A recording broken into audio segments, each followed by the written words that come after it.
Gir Somnath SOG પોલીસે માદક પદાર્થ ગાંજાના જથ્થા સાથે આંતરરાજ્ય રેકેટને ઝડપી લીધું હતું. લાવનાર ઝડપાયો. સપ્લાય અને રિસીવર બંને શોધવા પોલીસે પ્રયાસો હાથ ધર્યા હતા. ગીર સોમનાથ એસઓજીને ચોક્કસ બાતમી મળી હતી કે વેરાવળમાં મોટા પાયે માદક પદાર્થ ગાંજાનો વેપાર ચાલે છે, જેના આધારે મુંબઈથી ગાંજો વેરાવળ પહોંચી રહ્યો છે. ત્યારે પોલીસે વોચ ગોઠવી, જેમાં વેરાવળ સોમનાથ ટોકીઝ વિસ્તારમાં રહેતા હનીફ સોરઠિયાને ઝડપી લેતા તેમની પાસે 7 કિલો ગાંજો ₹70,000 ઝડપીને વિશેષ પૂછપરછ હાથ ધરી હતી. પોલીસે ઝડપાયેલા હનીફ સોરઠિયાની પૂછપરછ હાથ ધરતા ગાંજો તેમને રહેમુદ્દીન, જે મહારાષ્ટ્રના અક્કલકુવાની બાજુમાં આવેલા ખાપર ગામનો રહેવાસી હોય, તેમની પાસેથી ખરીદેલ હોય અને આ ગાંજો વેરાવળના એક દરગાહના મુઝાવર શબીર ઉર્ફે હુલ્લડ પંસાને પહોંચાડવાનો હોય તેવું જણાવતા પોલીસે વિવિધ પાસાઓની મદદથી મહારાષ્ટ્રના રહેમુદ્દીન અને વેરાવળના શબીર હુલ્લડને ઝડપવા ચક્રો ગતિમાન કર્યા છે. સાથે એસપીએ જણાવ્યું હતું કે વિશેષ તપાસમાં હજુ પણ આ ધંધામાં મદદગારીમાં જોડાયેલાના નામ પણ ખુલી શકે છે.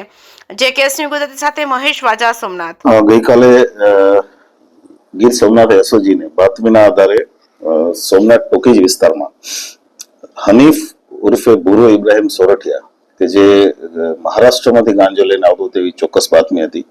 બાતમીના આધારે એસઓજીએ ટ્રેપ કરી એમને ₹70,000 કિંમતના કુલ 7 કિલો ગાંજા સાથે પકડેલ છે.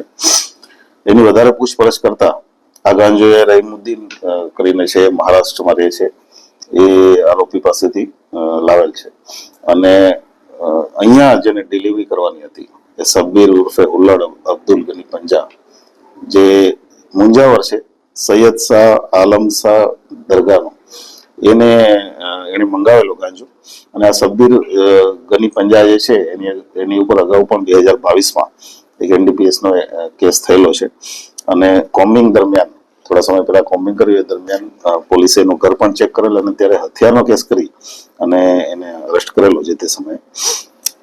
આમ એસઓજી દ્વારા બાતમીના આધારે મજબૂત કામગીરી પ્રોહિબિશન અને ડ્રગની વિરુદ્ધમાં કરવામાં આવેલ છે. અત્યારે એક હનીફ સોરઠિયા અમે પકડેલો છે મુદ્દામાલ સાથે, અને ત્યાર પછીના જે 2 આરોપી છે, એક સપ્લાયર અને જે રિસીવ કરવા વાળો છે. પણ આ કેસમાં અમે ડિટેલમાં હજી ઇન્ટ્રોગેશન કરવાનું છે અને આ સિવાય માઇનોર સપ્લાયર કોઈ હોય તો એ પણ જ્યારે પુરાવાના આધારે નામ ખોલશું. શબ્બીર ઉર્ફે હુલ્લડ અબ્દુલ ગની પંજા સોમનાથ ટોકીઝ વિસ્તારનો છે મૂળ, પણ સૈયદ શાહ કરીને દરગાહ છે અહીંયા પાટણ દરવાજા પાસે, આ દરગાહનો મુંજાવર છે અને એ મુંજાવર તરીકે ઘણા સમયથી ત્યાં એક્ટિવ છે. એની ઉપર અગાઉ પણ એનડીપીએસના કેસો, પ્રોહિબિશનનો એક કેસ, એક્સિડન્ટનો એક કેસ, એવી રીતે 3 ગુના દાખલ થયેલા છે અને એને પકડવાની કાર્યવાહી ચાલુ છે. એની કોલ ડિટેલ અને એનું ટેકનિકલ એનાલિસિસ અમે કરી અને આગળની કાર્યવાહી કરશું. નહીં, આ બંને સાથે જે મુખ્ય મંગાવનાર છે શબ્બીર અને આ હનીફ, આ બંને સાથે ભંગારનો ધંધો કરતા હતા અને એમાં નુકસાન ગયા પછી એટલે લગભગ 5 મહિનાથી આ બંને સાથે મળી અને ગાંજાનો ધંધો મહારાષ્ટ્ર લાવીને ચાલુ કરેલ છે.